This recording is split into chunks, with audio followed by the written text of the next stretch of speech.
Charles by Shirley Jackson.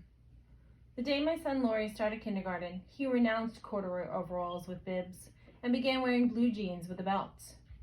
I watched him go off the first morning with the older girl next door, seeing clearly that an era of my life was ended. My sweet-voiced nursery school tot replaced by a long-trousered, swaggering character who forgot to stop at the corner and wave goodbye to me. He came home the same way, the front door slamming open, his cap on the floor, and the voice suddenly becoming raucous, shouting, "Isn't anybody here?" At lunch, he spoke insolently to his father, spilled his baby sister's milk, and remarked that his teacher said we're not to take the name of the Lord in vain. "How was school today?" I asked, elaborately casual.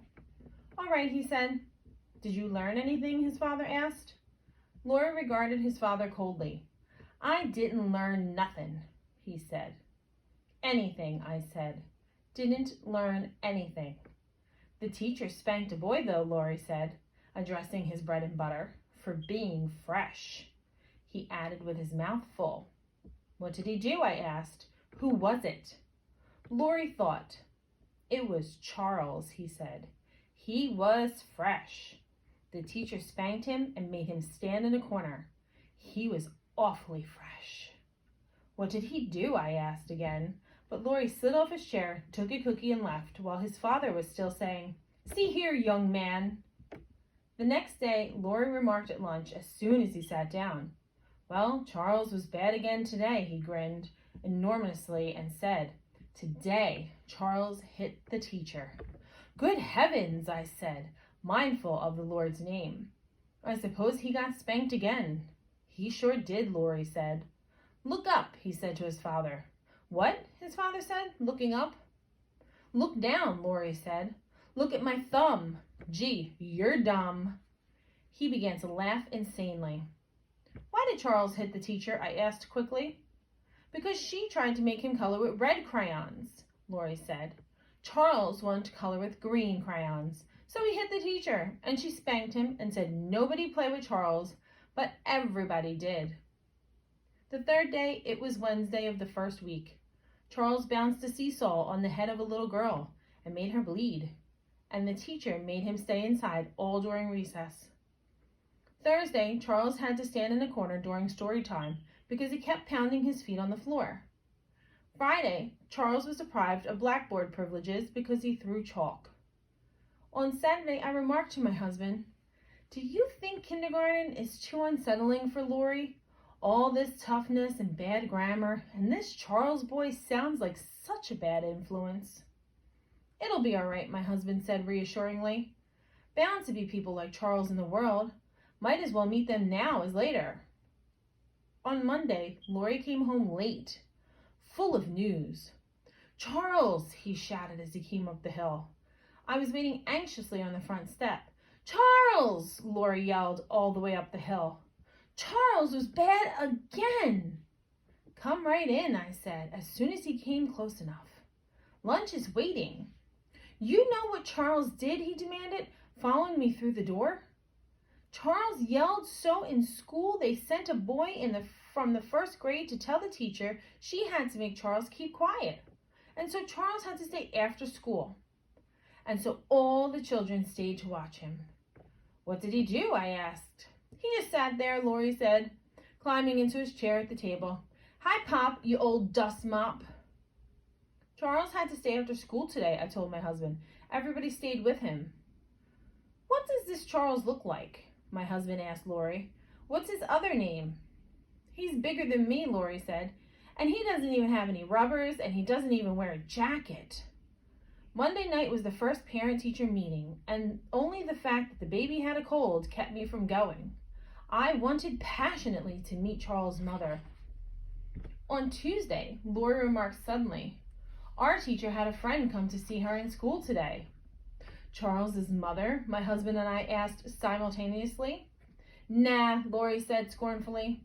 "It was a man who came in and made us do exercises. We had to touch our toes. Look." He climbed down from his chair and squatted down and touched his toes. "Like this," he said. He got solemnly back into his chair and said, picking up his fork, "Charles didn't even do exercises." That's fine, I said heartily. Didn't Charles want to do the exercises? Nah, Lori said. Charles was so fresh to the teacher's friend, he wasn't let do exercises. Fresh again, I said. He kicked the teacher's friend, Lori said. The teacher's friend told Charles to touch his toes like I just did, and Charles kicked him. What are they going to do about Charles, do you suppose? Lori's father asked him. Lori shrugged elaborately. Throw him out of school, I guess, he said.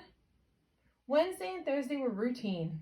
Charles yelled during story hour and hit a boy in the stomach and made him cry. On Friday, Charles stayed after school again, and so did all the other children.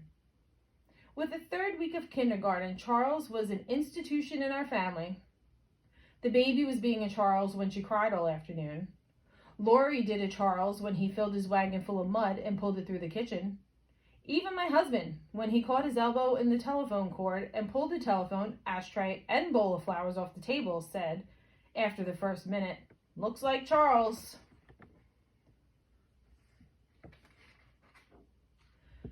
During the third and fourth weeks, it looked like a reformation in Charles. Lori reported grimly at lunch on the Thursday of the third week. Charles was so good today, the teacher gave him an apple. What? I said, and my husband added warily, You mean Charles? Charles, Lori said. He gave the crowns around and he picked up the books afterwards, and the teacher said he was her helper. What happened? I asked incredulously. He was her helper, that's all, Lori said and shrugged. Can this be true about Charles? I asked my husband that night. Can something like this happen? Wait and see, my husband said cynically. When you've got a Charles to deal with, this may mean he's only plotting. He seemed to be wrong. For over a week, Charles was the teacher's helper. And each day he handed things out and picked things up. No one had to stay after school. The PTA meeting's next week again, I told my husband one evening. I'm going to find Charles' mother there. Ask her what happened to Charles, my husband said. I'd like to know. I'd like to know myself, I said. On Friday of that week, things were back to normal. You know what Charles did today? Lori demanded at the lunch table in a voice slightly awed. He told a little girl to say a word, and she said it, and the teacher washed her mouth out with soap, and Charles laughed. What word? His father asked unwisely, and Lori said, I'll have to whisper it to you. It's so bad. He got down off his chair, went around to his father. His father bent his head down, and Lori whispered joyfully. His father's eyes widened. Did Charles tell the little girl to say that? He asked respectfully. She said it twice, Lori said.